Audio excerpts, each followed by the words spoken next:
This is Matthew, host of the Superhero Ethics Podcast, and I've got an ethical question for you. If I'm trying to help you not listen to ads, is it ethical for me to do an ad to help you do that? If you go to our website, theethicalpanda.com, and just click on the join button, for $5 a month, $55 a year, you get to hear all of our episodes without ads. Was I ethical in doing this? Let me know.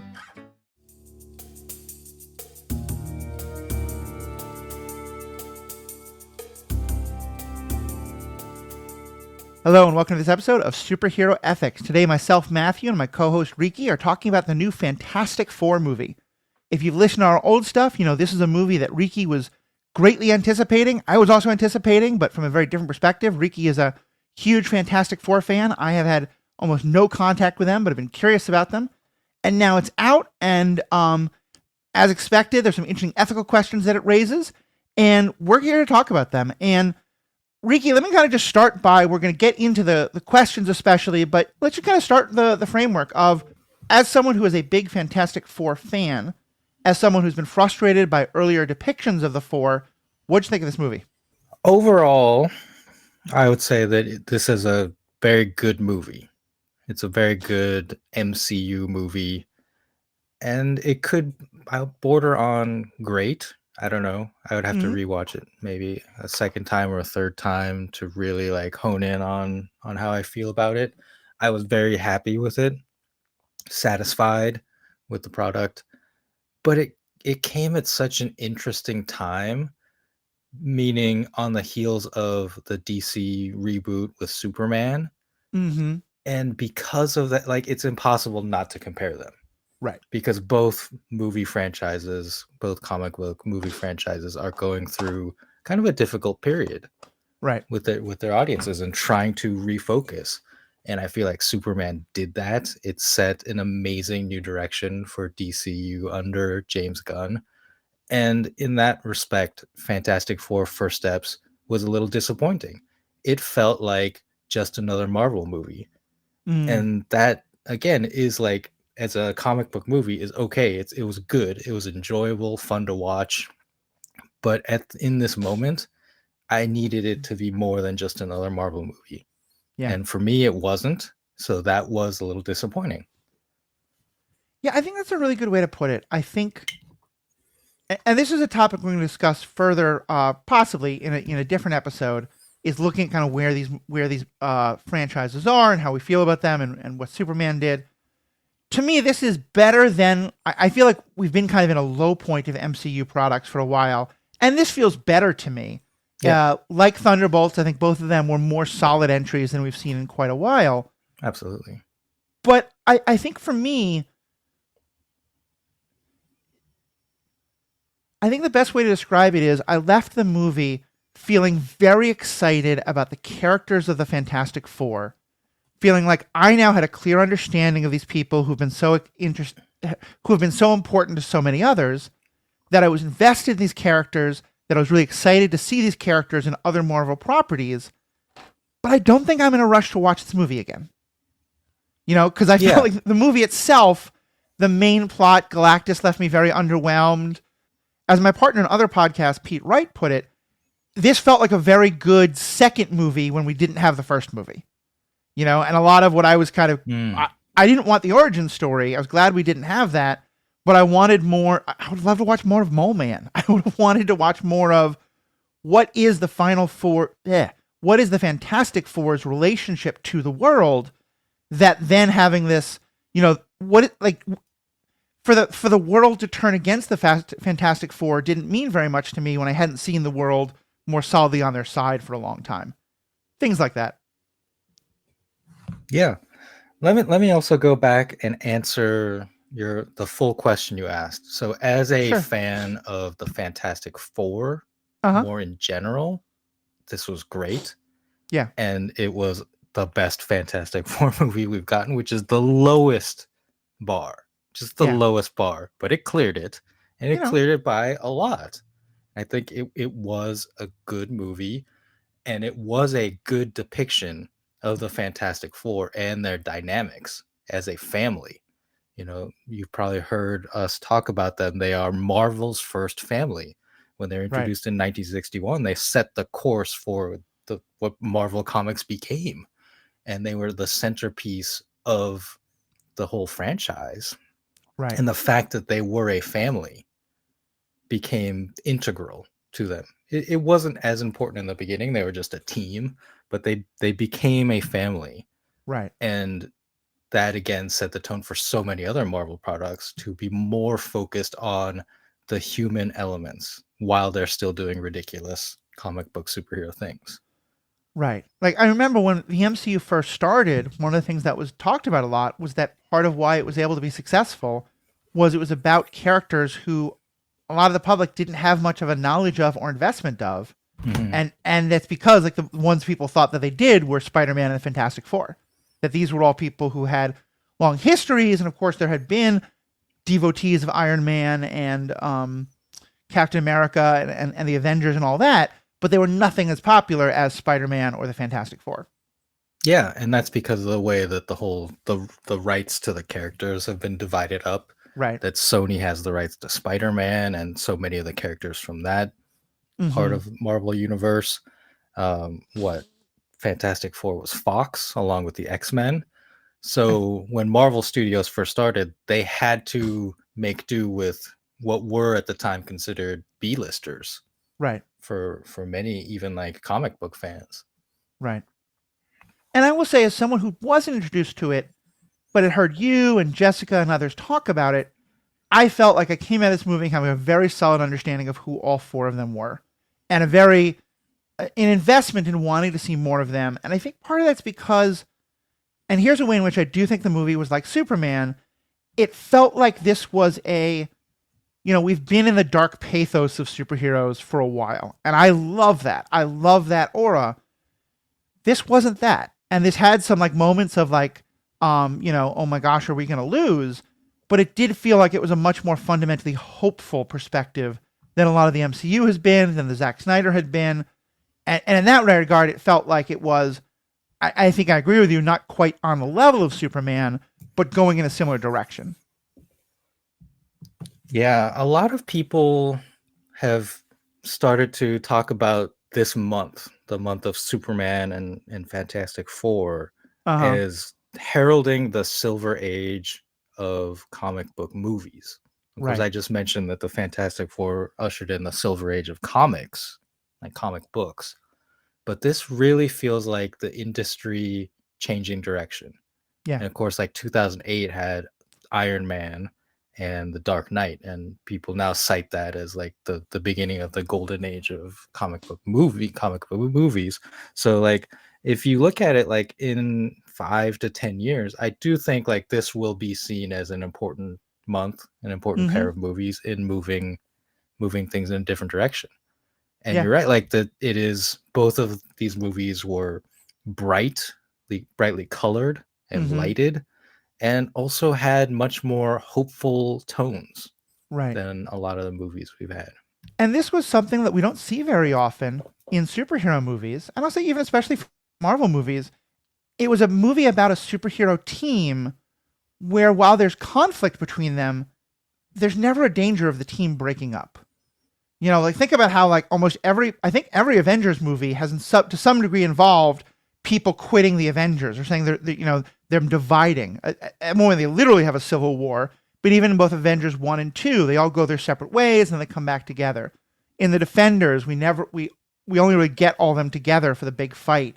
The Eternals is very much about like their internal struggles with each other until they finally come back together. This one, they start as a team. They argue with each other some, but there's never a moment where it feels like any of them are going to leave the final. I want to keep calling them the Final Four because I'm too much March Madness guy. The Fantastic Four. And that alone felt like such a big deal and something I really appreciated after being very frustrated that movies had felt really afraid to just let a team of heroes be a team of heroes. Yeah, and the marketing for this movie really highlighted that. Like Sunday dinner Yeah, was such a focus, and it right, opens with that. It opens with the family getting together for Sunday dinner right, after like the weird recap montage. right. I mean, even the concept of family itself is interesting because The concept of found family, I think, is often very big in a lot of superhero type things. And often that's an idea of people who have been kind of rejected by their own families, or their families are dead, or something has happened, and they have to turn to each other to find family. And found family is kind of in opposition to or a replacement for blood family. And this is both, really. It is a primarily a family of, people who are like directly related to each other, a wife, a husband, a brother-in-law, the brother of the wife, and then a found family, and that is the best friend of the husband in that connection. And so I like that it's a bit of a blend, but it is much more of just like this is just an actual family, with of course them having a child becoming a huge part of the story as well. Yeah, I would say it's a formed family. Like for Mm, found family, I think of the Guardians, right? Where they are right, literally forced into this situation through outside circumstances. And initially they don't want to be, they don't like each other, et cetera, et cetera. right, Like the least family member here is Ben Grimm, the Thing, but he's been Reed's best friend all his life, right, depending on the story, like from a very young age. So as adults, they're just, this is my best friend. right. And to them, like that is an important bond. And it has been there since the beginning of this movie, since even past the 4 year flashback Right. of their mission, decades probably for them at this point. Yeah, if anyone is kind of an outsider in the family, and again, it's never thought that they might leave, but they're kind of like the odd man out. It's Johnny Storm, the brother. He's more of an odd man out, I think, than the Thing is. Yeah, personality wise, Yeah. sure. He's, well, has he left? Yeah, in the he is not a member of the Four in the cartoon, but again, that was for weird like legal reasons. Like they thought Okay. they were going to use him in a Spider-Man cartoon, so they Uh huh. omitted him from the Fantastic Four, and that's when Herbie, the robot, was Hmm. introduced as the fourth member. Okay. The Thing has left the group from time to time, sometimes because he's cured, sometimes I think because he wants to focus on his own personal life and Right. family. And the She-Hulk has joined the Fantastic Four during those periods. Mm-hmm. I mean, and certainly, I think in a comic book run that spans decades and decades, yeah, of course, it's not going to stay together. But I think that's very different than a movie where, Guardians, I think, is the one. I don't think the Guardians have really had a full breakdown of the team. I guess they sort of have, but they've been more together as a team, I think, than most MCU teams. But yeah, in terms of the on-screen stuff. Mhm. Well, so let's shift to some of the ethical questions that come up from this. And there's a few that I want to get into that I think are going to be tied into the one you wanted to talk about. You've been kind of hinting at the idea that this shows that Reed Richards Mr. Fantastic himself might well become a villain at some point. Talk a bit about that and kind of what your thoughts are on that, because I'm not quite sure I know what you meant by Reed Richards has some like potential for villainy in this one. So, do you want me to talk about the movie first or his comic book history? Let's talk about the movie first. Okay. So, in this movie, to me, the critical scene was after their baby is born. He's Right. talking to Franklin, and he says something along the lines of, "I don't want you to be like me because there's something wrong with me." Do you remember Mm. that Yep. line? And I perked up when he said that. Like, what the heck? Like, what do you mean, right? Yeah. Because I think as a new parent, you can probably relate to, this is your child. Like, you want your child to grow up like you. Obviously, like be better than you in a lot of ways, but Yeah. part of parenting is imprinting and Mm-hmm. teaching. Yep. And so, like, why wouldn't you want your child to be like you? Like, what are you saying about yourself, right? So Right. that's what I was like. What is he saying about himself? Like, what is wrong with him? Right. And a lot of the other elements of this movie kind of hint at this, that what is fundamentally wrong with Reed is that he's too smart. Mm. He is usually cited as the smartest person on Earth or the Marvel universe, or however you want to classify it. Like Right. he's number one with a bullet, and like people argue about the rest. Like is Tony Stark number two, Riri Williams is number three, et cetera. Right? Like down the line, where does Doctor Doom fit? He's usually number one, Mm-hmm. and that's one of those things that is often presented as a curse to Yeah. Reed.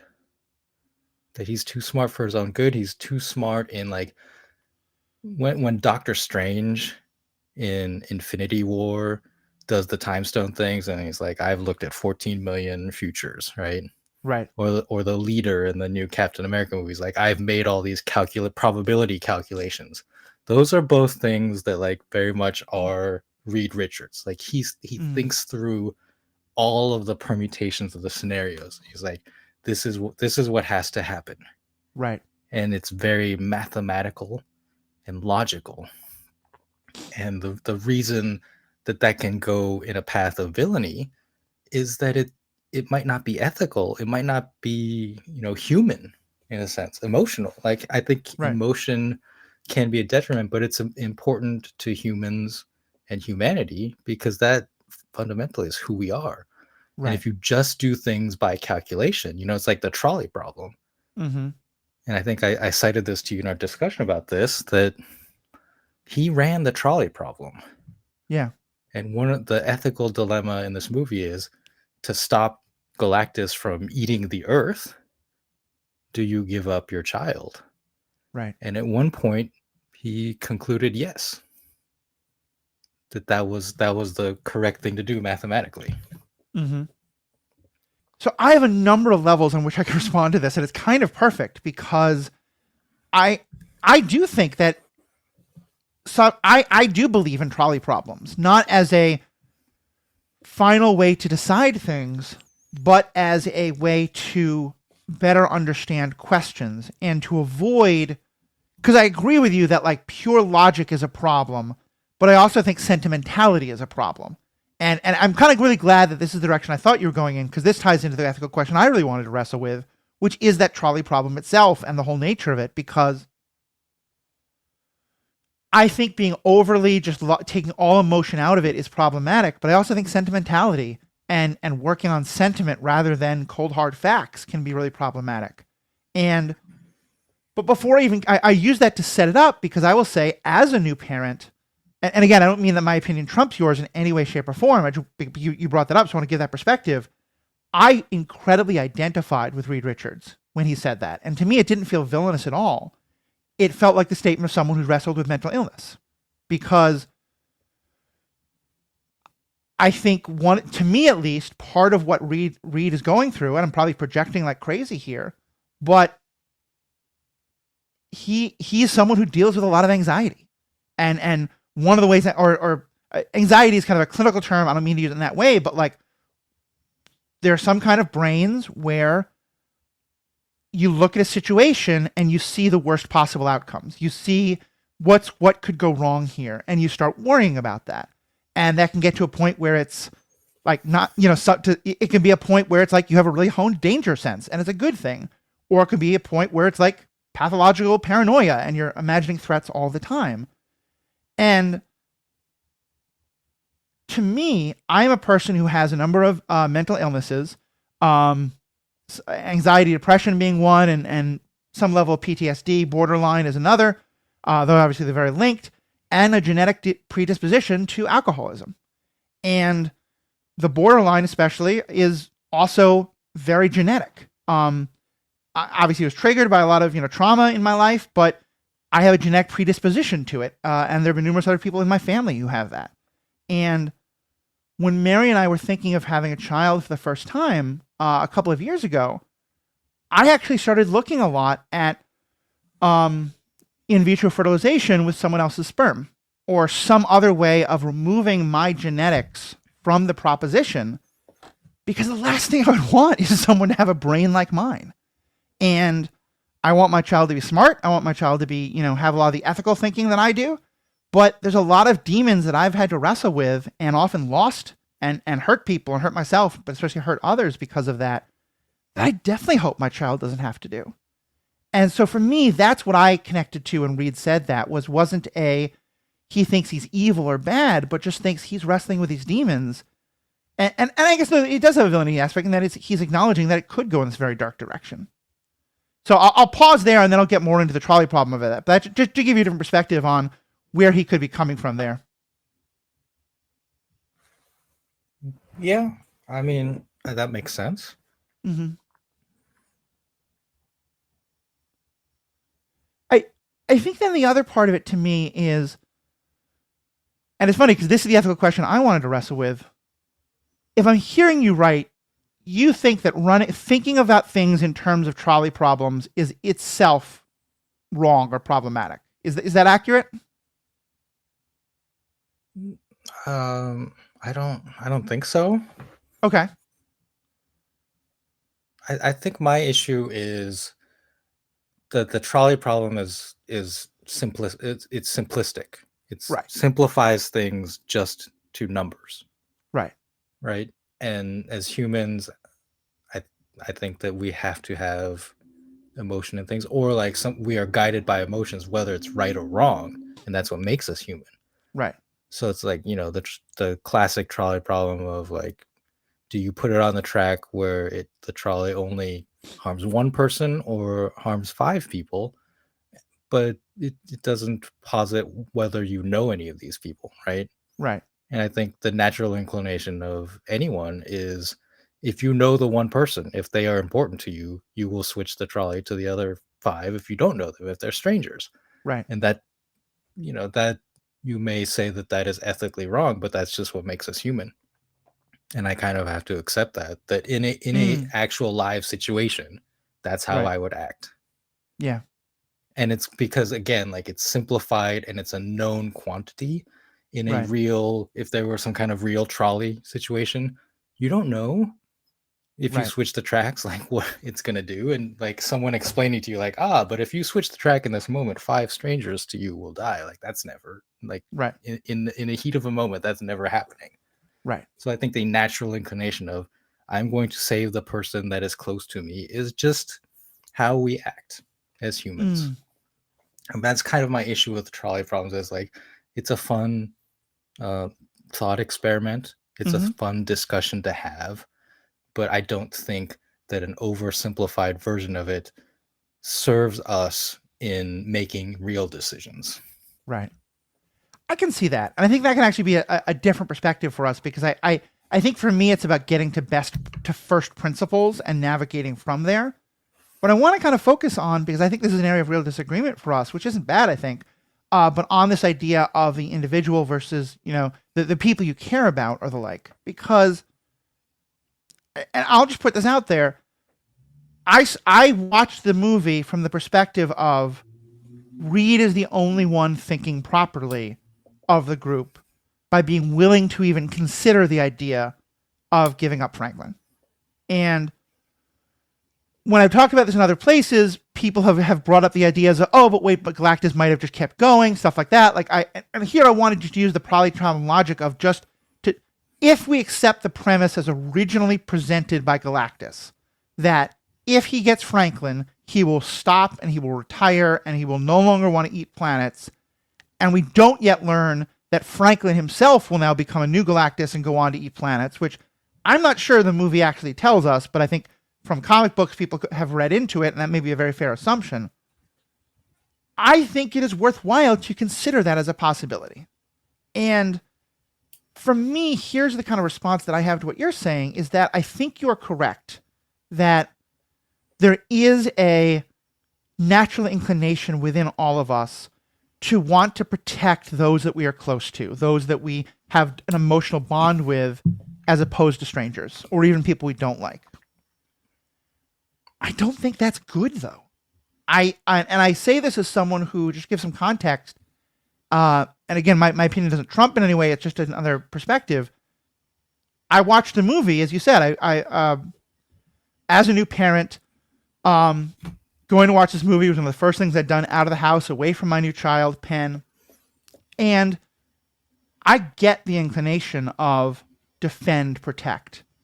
On the first day when my baby was born, there was some thought of infection, so they had to do a number of blood draws. and one of the nurses who was doing it wasn't doing a very good job, and he was crying, and they kept trying to stick him and kept hurting him, and he was crying more. I have not been so close to throwing a punch as I was in that moment since I was maybe 12 years old on a school playground. I didn't, because I think it's good to restrain those things, but I very much get the human inclination of, this is a child, this is my child, I love, I protect, I have to protect, people are hurting him, this has to stop. But I felt like I recognized, yes, that is my feeling, and I don't think that's a good thing.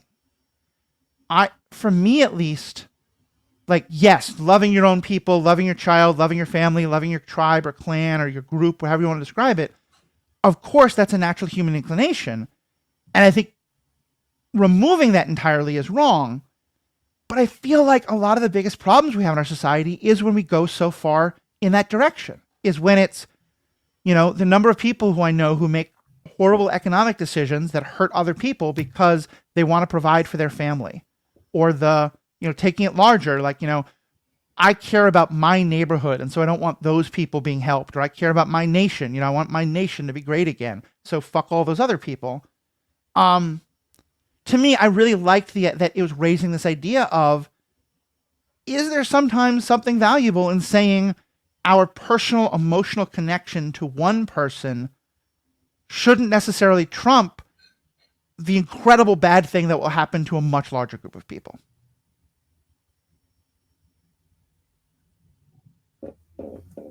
Okay, so yeah, let's talk about this. I mean, if we go back to the idea of the trolley problem, mm-hmm.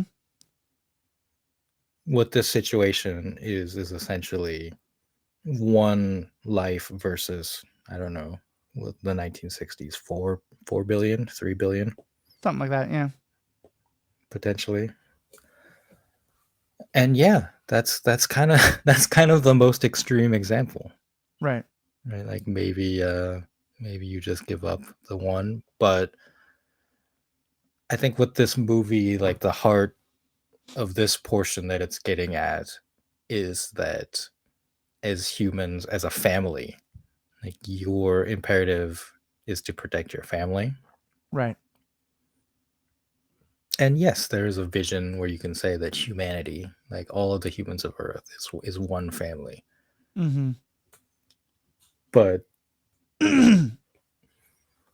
but then, like, how do you reckon with that disparity? I guess that's the problem. It's a weird situation because it's Galactus, because Galactus is so overwhelming. Right. And yes, he can just eat a planet. He can destroy an entire planet. Mm-hmm. I don't know.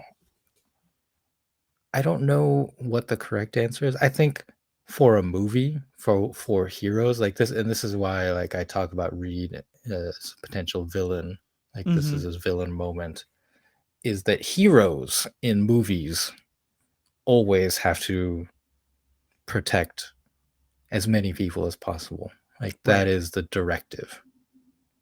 And that was, like, one of the things, to go back to the whole Superman, one of the things that made the Superman movie so delightful and uplifting was that the character of Superman just valued life, right, in general, right? Like all life. Like, he literally saved a squirrel in one scene, which was ridiculous. But I think it was ridiculous to make a point about this character. And we just immediately got it. Like, I laughed and then I was like, yep, okay, like that's who this guy is. Right. And in that same but opposite way, I think this moment is showing Reed, like, this is who Reed Richards is. Right. He's ultimately convinced by Sue to fight Galactus and not give up their son. But the fact that he thinks about it, the fact that, I don't know if he said it out loud or Sue like read him, because she knows him so well. Right. And she was like, you've thought about this, haven't you? You've considered it. Right. Right. And she's disgusted. Like, that was such a powerful scene. She's disgusted. because she knows him so well. And like she reads his face and it's like, yes, he did think about this. But that's who he is. And that leads him in other stories, and this is where I'll maybe expand the discussion, Mm-hmm. where he makes decisions that you and I would consider bad, Right. evil, even. Mm-hmm. But Because he's he playing a numbers considers them game. to be correct. He considers them to be the logical, correct mathematical decision to navigate the situation with the least suffering or the least loss of life overall. But Right. he understands, like, in this moment, like, he's hurting people. He's violating human rights Mm-hmm. and such. Like, See, that and was this is one of the big okay. things in the comic version of Civil War, is that Mm-hmm. Reed Richards was on the side of Tony Stark and registration, and he was locking people up superheroes who didn't register. Well, I think it Right. was villains at first, but then superheroes who didn't register. He was locking them up in the negative zone in a prison, violating Right. their civil rights. And I think Sue Storm found out about this and basically left him at that point and joined Mm. Captain America's side. Yeah. See, and this is so interesting to me, and I think shows a really interesting difference between us because in that scene where Sue is so disgusted that he would even consider it, to me, that's showing Sue's potential villainy. Because I think to me, there's such an incredible selfishness of not even, and such a danger of saying, I value my family so much that to hell with everyone else, and I won't even consider this possibility. That to me is the root of so much of what I see as evil. And to me, I feel like the story is at its best when there's tension there. That, and again, I don't know if this is me projecting what I want to see, but I feel like this idea of Reed being the one who's a little too logical and too willing to just play the numbers game, and Sue being the one who's too emotional and only willing to look at like protecting things, and that gets into some really bad gender stereotypes, which of course I'd want to avoid. But like, Well, why avoid it? Say again. I was saying, why avoid it? Why avoid which part? The gender stereotypes. I think this is very much set up to play off of that, because Sue Storm is literally the mother of Franklin, but also is considered the mother to this group. Right. And I think that is an important character dynamic for her. I think that's very true. I guess I think the idea of having two parents, one of whom is more logical, one of whom is more emotional, and both to a potentially problematic degree, is a great story. I think there's been a societal idea of men are always more logical and intelligent and women are always more emotional that is very problematic and very based in misogyny. And I just wouldn't want to see the story. I would want a little bit of care that the story isn't seen as reupholding that narrative, is all I mean. Okay. I mean, but I guess I disagree. I don't know. Like I see that that dynamic play out. Mm-hmm. And again, like this is where we disagree on this. Like I see Reed's intelligence as a negative in this moment. So I think it's okay for it to play out that way, and we have differing views on it. Oh, well, I'm sorry. I think we're having two different conversations at the same time. I'm only saying that the only part of it I want to avoid is the idea that Reed thinks that way because he's a man and Sue thinks that way because she's a woman. That's all I mean. I think Reed being to a degree of intelligence and Sue being to a degree of emotion, and yeah, you and I can disagree on which one of those is more problematic, although I think I'm saying both can be problematic. All of that I don't want to avoid. I want to wrestle with that more. And I think the movie does, and I'll get to that in a second. The only thing I was saying to avoid was just the gender stereotype idea of it. That's all I meant. Okay. I guess I'm just a little confused, because I think it is strongly playing off the gender stereotype. But you're like, earlier you said like that Reed is the man and he's logical and intelligent, and that's always that's better. Like that's what society considers better versus emotionality. And I think what this movie to me was saying is like, that's terrible. Right. What he's doing, what he's considering is terrible. And we should side with Sue. I think it is, but I think I think for me the pivotal scene is where Sue then goes before the public and says, look, I'm not going to consider giving up my baby no matter what you guys put on me, but also I'm not going to sacrifice you either. Mm-hmm. And to me, that's her making a step towards where Reed is, with him also, because I think, like, to me, I think the movie is more on Sue's side, and I'm disagreeing with that. But I'm definitely not saying I think Reed is better in that regard. I think in that one scene, I don't think there's something villainous about Reed. I guess I think there's nothing villainous about considering an option. Like, to me, Reed is willing to look at an option that Sue is not willing to even consider. And I feel like by the time she talks to the public, she is more willing to consider that. And I think that's a change. And I think Reed is also more willing to understand why him even phrasing this as a potential option in purely logical terms hurts Sue. It feels to me like both of them take a step towards each other rather than one being right or the other being wrong. Yeah, I think that's correct. Mm-hmm. I think that's an important part of their dynamic, right, in general and in this movie, is that they are very different people and they come at situations like this from different directions. And it is their ability to discuss it and potentially compromise or at least like listen to the other perspective and then reach a solution together. Right. Whether they both agree with it or not. And again, like the times I think that Reed gets himself into trouble with situations like this in the comics is when he just does things on his own and doesn't talk to Sue, and then Sue finds out what he's been doing. Yeah. He's like, what are you doing? Like, why didn't you talk to me? Right. And sometimes his reasoning is like, I was too buried in my experiments. Sometimes it's like, I knew you wouldn't consider it, right? Like, so it's like the times when he ignores her or like doesn't bring her into the discussion that he really gets himself in trouble. Yeah. Well, and let's now go back to there are two things you said that I wanted to harp on. The first, I'll just mention this. You talked about Superman rescuing the squirrel, and how essential that is. There's a scene in Superman and Lois, the last of the CW shows about Superman that I keep raving about. And forgive me, this will be a small spoiler.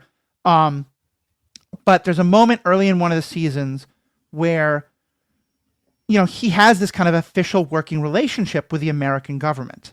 And because the Americans have this, it's kind of the Walker plotline, although she's not involved, but the sort of like, using Superman to fight extraterrestrial threats. But sorry, what do you mean by Walker plotline? Not Walker, Waller, Amanda Waller. Oh, okay. Yeah. And at one point he hears people in a submarine screaming in terror because the submarine has had a breach and the submarine's going to sink and everyone's going to die. And without a second thought, he flies off and he rescues the submarine. And he then gets back and is with the people at the American military again, talking about how they're going to work together. And they say, we're kind of pissed at you because that was a North Korean submarine. And he is so clearly baffled at this idea that like the flag on the sub should have changed whether or not he saved people. And yeah, I love that because you're right. To me, it's another sign of like rescuing the squirrel of like, he doesn't want people to die and he's not going to care about who those people are or what flag they're under or what it is. It's if they're, and we talked about this quite a lot in our Superman episode, which people can hear just an episode or two back. His perspective is, sure, there's all this complicated politics, but if people are going to die, I'm going to stop them from dying. Mm-hmm. The other thing that you talked about, and I think this is an essential part of the Final Four trolley problem, really, and part of where I wish I'd understood it better, is the degree to which, as official heroes, and it does seem in Final Four they're kind of like officially recognized and given some legal sanction to do what they do you have a higher responsibility towards the greater good and versus your own personal interests? And let me pose to you what is, I will admit, a trolley problem, but it's at least, I think, closer to the realm of possibility. And I know there have been situations like this that have happened, and I'm not sure exactly what the training is, but a firefighter, an EMT is in a situation where in one room is a person they have, their wife, their child, their parent, someone like that, and another room is a group of 5 strangers. And they really have time to kind of like rescue the one or rescue the group. I think if it's a normal person, I think you're right. You're going to go rescue the person you know and try to be a good person to the others. But if you don't, it's understandable. Do you think that a person who is basically hired by the government to save people is supposed to forego their personal allegiance to the person they love and know to save the greater number? Yes. Yeah. Just to like give an answer, I think like that's probably part of training, but it is also part of, I would assume it's part of like not putting yourself in situations. Right. It's why most firefighters don't work in the neighborhood that their family lives to avoid exactly that situation. And it's why you often say like police officers should recuse themselves from cases that involve, Right. Exactly. which never happens, unfortunately. But, and so I guess to me, that's the other reason why I want them to at least, I have sympathy at least for the people of the world when they get angry at them, because it feels to me like in this, unlike maybe say Captain America, once he's gone rogue, they have officially given the Fantastic Four that permission and assignment of, you are hired by us to be these people, and therefore there's a higher responsibility to put aside their personal connection to Franklin to save the greater good. Is that an accurate reading, you think, of well, actually, let me say, change that. Does that, to your mind, change the moral calculus at work here? I don't know if it changes the moral calculus. I agree with the idea that they should not be the decision makers in this situation, because they are compromised by their relationship with their son. And you like, this is one of those Star Wars The Force Awakens issues, by which I mean this movie presents a new world, a new situation, and just like sprinkles some things, but doesn't explain enough. Yeah. Right. So when we get in The Force Awakens, we don't really understand the relationship between the First Order and the Resistance and like the official New Republic government, and the movies themselves never fully flesh that out, which is a huge issue. And here in this movie, Fantastic Four, it's the same thing. Like, they tell us that Sue Storm has established the Future Foundation, which is very different from what it is in the comics. And it appears to be some kind of United Nations. And they mention that they got everyone to agree to disarmament, except for Latveria, I guess. But which is Dr. Doom's nation, right? Yes. Yeah. But if you think too much about it, like, it doesn't make sense, or not enough is explained, because this is the 1960s. We know what was going on in the 60s in the real world, and it's like, how much could the existence of the Fantastic Four change, the Cold War? Right.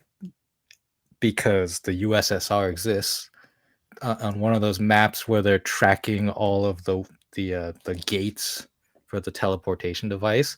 The USSR exists. East and West Berlin are listed as separate cities. So like Germany is divided. So the Cold War, or like the situation, the politics of that, does exist in this world. And yet the Future Foundation has gotten everyone to agree to disarm. Right.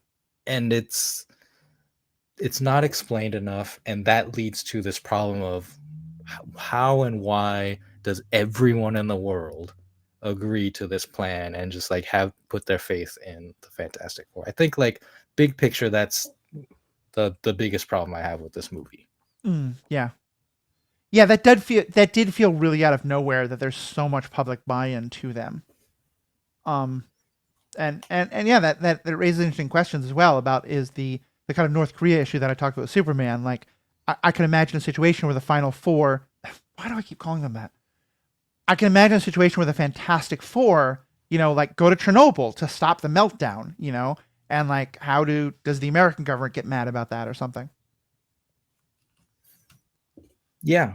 And I really thought going into the final act when they start activating the portals that Mm-hmm. the issue was going to be that one singular nation, whether it's like the US, the Soviet Union, or in this case probably Latveria, like one nation is just like, you know what, we're not gonna activate our portal. We're gonna peace out because we've decided like we don't buy into Yep. this plan. And that didn't happen. They went with something else. But that's what I felt was missing, I guess, Mm. is just Sue makes one speech, as you said. It was a good speech. It was Yeah. well delivered, well written, but she makes a speech to a mob outside the Baxter building. There's like maybe 100 people there. And I guess it was also recorded and televised, but Mm-hmm. that convinces everyone, right? Like I was like, Yeah. I wanted more. Yeah. I And can I see think that. there was probably something. So here I'm going to talk about um, what was missing, literally missing in the movie, which is the Red Ghost, which is John Malkovich's character, Mm. which was filmed.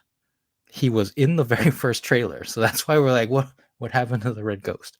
He Right. was a Soviet scientist who had super apes and also like went up in a rocket ship and got bombarded with cosmic rays and became a super villain. And he's supposed to be in this movie, and that's why I thought like, oh, like they probably have something with the Soviet Union where they have a disagreement and they Mm. have to like convince him, right, in the same way Right. that they talked to the mole man, which was great. And I think that's kind of a component where I like wish there had been more, is like Yeah. talking to someone who in our world is like politically opposed Right. and Yeah. convincing them of this plan. I could see that as being really interesting, and especially kind of framing that against like, who where is this public buy-in? Because it felt like, in terms of the Fantastic Four and who their buy-in is, and who, obviously this movie is made in the 1960s, but it felt like it was very inspired by, or at least very like kind of coded by, influencer culture of today. Because it felt like there wasn't quite the like, we as a United Nations have officially voted to make you our representatives, but kind of like, we give you all this like adulation and attention, and because we are looking to you as that. And I talked about this also on the Next Reel podcast, which is more of just a film review podcast. But one of the other people in there, Kyle, I think it was Kyle, who's a huge MCU buff, he made the point that a lot of the time that the Fantastic Four, they don't want to be heroes. They want to be scientists. They want to be explorers. And then a lot of time it's not that they're not the EMTs of the world. It's just that because they have these powers, everyone expects them to go rescue people and go fight the big bad. And so they're kind of like, okay, fine, we'll do it, but then please can you leave us alone and let us go explore, whatever pocket dimension or thing we want to do next. Yeah, I mean Johnny very much, that's his character. Part of his Right. character arc is that he wants to be back in space. Mm-hmm. He wants to be an astronaut again. For sure. All right, so we've gone off on a lot of kind of tangents and stuff, but let's get back to the main question that you'd kind of brought up. Could Reed become a villain?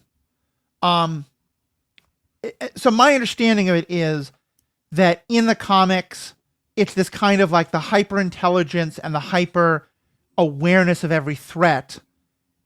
Is it kind of like an Iron Man Ultron thing, where it's sort of like he wants to do more and more to prevent threats, but by doing so he's restricting people more and more? Yeah, but worse. Okay. So let's see how quickly I can get through this. And this is important for like MCU lore as well, because the next Avengers movie, which is only 2 movies away, is Doomsday, which will lead into Secret Wars. Right. And the Reed Richards like plays a huge part in Secret Wars in the comics. And we'll have to see like how much they adapt this. But you're familiar with the Ultimate Universe, right? No. Okay. So there's a multiverse. Right. And in that multiverse, the primary Earth that most of Marvel stuff takes place in is called Earth 616. That's just the Okay. number that was given. And then this movie, Fantastic Four, calls the Fantastic Four Earth 828. Right. So that they're using that nomenclature. Mm-hmm.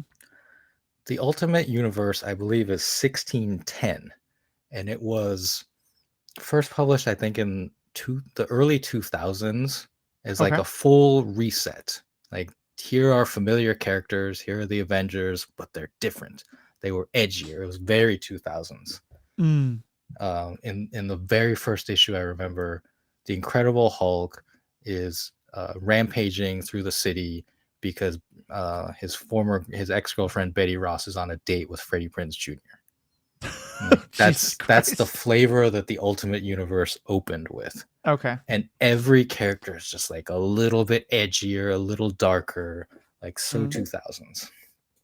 And Reed Richards in this universe is the very same. Like his backstory is very similar to the 2015 Fantastic movie, Uh-huh. in that he is abused, unfortunately, as a child by his father, and this leads him like down a darker path overall. And what ends up happening with him is that he becomes a villain. And because of his abuse, because of decisions he makes. Like I'm not trying to say like that's the only reason, but it definitely Right. like sets him on this darker path. And then he continues to make bad decisions, which ultimately leads to Sue Storm rejecting his marriage proposal, and Mm. in a very like incel fashion. Like he keeps coming back to this and blaming her for Right. what he's become. But also, like, when the multiverse opens up and he visits other Earths and sees the Reed Richards in those Earths married to Sue Storm with two kids, like a happy family man, like Mm-hmm. that also triggers him, right? Like that's what he could have had. Right. And of course it must be her fault that you didn't have it. Yeah, when very much it's not. Like he continue like he chooses villainy at each of the inflection points. And he ends up becoming, he changes his name to the Maker. Oh boy. He sets up what's it called? It's not the Future Foundation. It's the Children of Tomorrow. He sets up the city and creates like a time bubble in this structure, and basically like lives for 10,000 years, I think, Right. within the bubble, because that's how his body was affected by the cosmic rays. His head expands, kind of like Leader esque, because he uses his stretchy powers to like expand his head and his brain, and so he like makes his brain bigger with his powers. He becomes the Maker, and in like those 10,000 years, he goes like full eugenics and Mm. creates the Children of Tomorrow, who are like super smart, but also just continues like to imprint uh, and be devoid of humanity, I would say. Right. And he becomes this villain, and in the Secret Wars, like he continues to do villainous things, like very important. Like Doctor Doom is going to be important. Like that's what they're setting up. Mm-hmm. Obviously, the next movie is called Doomsday, but I think like post, like leading into Secret Wars and then post Secret Wars, that this, if they defeat Doom there, that the Maker could be like the setup for a villain for the next major Avengers arc. Mm-hmm. And I really like Pedro Pascal. People talk about how like, oh, he's in everything, but he's in everything because he's good, right? Like let's Yeah. not forget that. And I think it would be absolutely fascinating to see him play this character as a hero for the next 3 or 4 movies, and then but see the cracks, see like that Anakin turn. And again, Mm. that's why I love that scene where he tells Franklin there's something wrong with me. Like if that's Right. the first hint of future makerdom, then I'm like, oh, that could be really good. Yeah. I- Yeah, I have complicated feelings on this. We're gonna do it. Like I said, to me, there's something wrong with me. Felt more my brain like it felt more like acknowledging problems than acknowledging like something like bad or evil or villainous. but it certainly could go in that direction. I could see that. And I think at some point we are going to do an episode about mental illness as a cause for villainy and that. But I'm not saying that plotline is going to go that direction. I think I would be all for something like that because I definitely think I am constantly looking at threats and therefore thinking that I need to fix this. My only thought is I do think that that's been done to some extent with Tony Stark. And so I'd want to make sure it feels fundamentally different than the Ultron kind of storyline. And it does, from what you're describing, it does sound like it's fairly different. Here, if I may, like, here's the difference. Yeah. Tony Stark was reflexive, as heroes often are. And he did like frame it as a what was it, a armor or shield? Yeah, I want to put a suit of armor around the world. Yeah. So it's still creating that suit of armor is proactive, but armor itself is defensive. Right. The issue that arises with Reed Richards as the Maker is that he starts, what is it? He like time travels and changes history. So he very much goes down that pre-crime type deal. Mm-hmm. To the point where he's like proactively altering characters' biographies and history to suit his needs and what he believes to be the needs of the world. Right. Which increasingly grows more and more selfish. Yeah. Right. I think like a lot of characters we see like this begin very altruistically, like Injustice Superman, of like, I'm going to do this to like stop war, to stop crime, to save lives. But then as it continues, it is revealed or becomes more so that it's just selfish motivation, like lashing out or just making things better for themselves. Like in one of the stories, Reed, or the Maker, like Reed Richards as the Maker, tortures another Reed Richards and convinces him that he's Dr. Doom. Oof. He takes like a fundamentally good person, like in this universe, like he's a good Reed Richards, and he tortures him. He keeps calling him Doom, like disfigures him, puts him in the mask, and like, your name is Doom, you are Doom, you're bad, until like it just like sinks in. He believes like, it. Yeah, he becomes Doom. Yeah, I think that could be really interesting to watch. I think I don't see that. Like when you said, "Oh, this movie kind of might be setting up Reed as a villain," I was deeply confused. I mean, I think it comes down to that I don't see anything villainous in either what he says to Franklin or the fact that he considers the option. And so I'd hope that they don't base it off of that.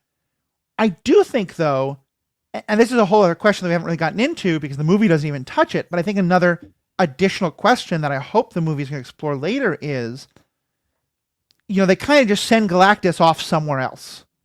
And yes, that does mean that eventually, and it's like to the far end of the universe, so it's going to be an awful long time before he gets back to Earth. But he's presumably going to find some other planets. They put him in the path. There's some other group of people who are now in danger because they're far enough away from Earth. They're where now Galactus is now. And maybe it's going to take Galactus a while to get there, but he's going to get there.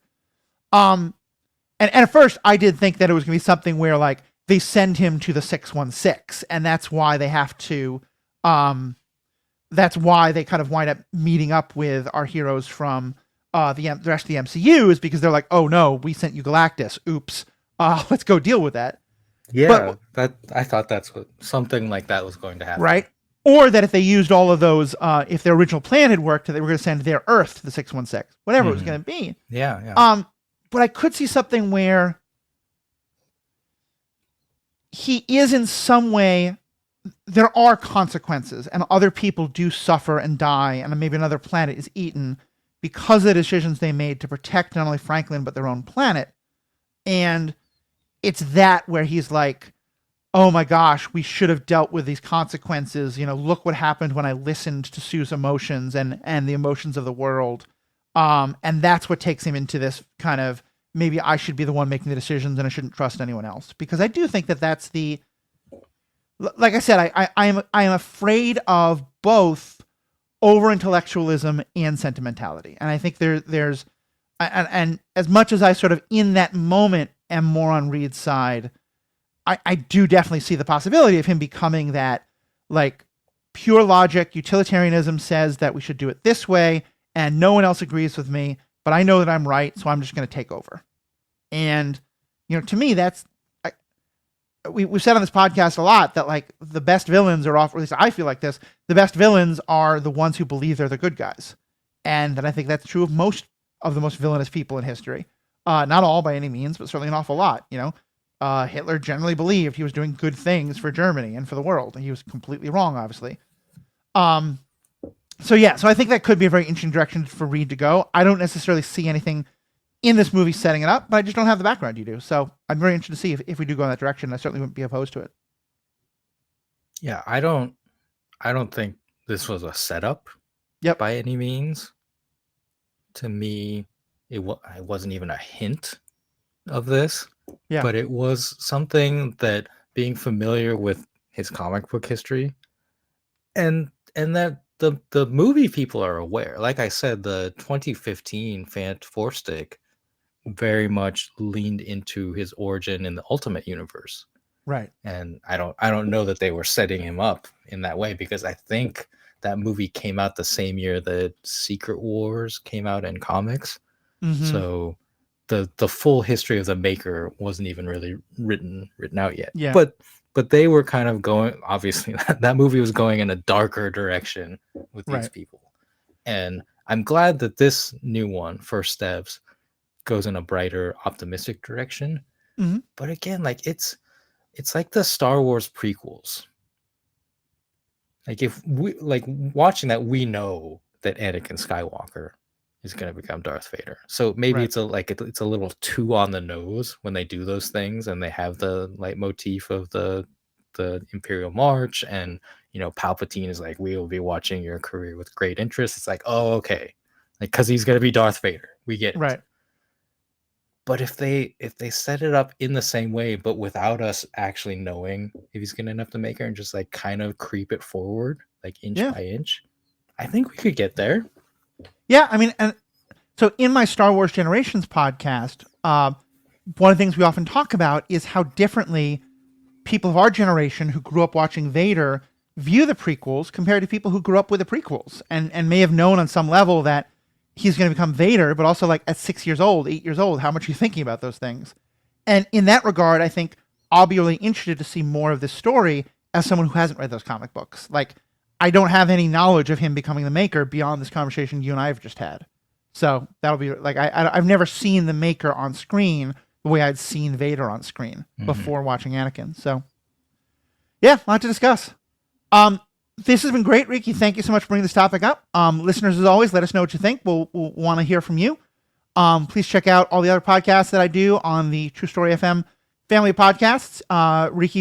Both Riki and Sarah Hayashi, Riki's partner, were on the Star Wars podcast for quite a while. Hopefully get them back both as guests at some point soon.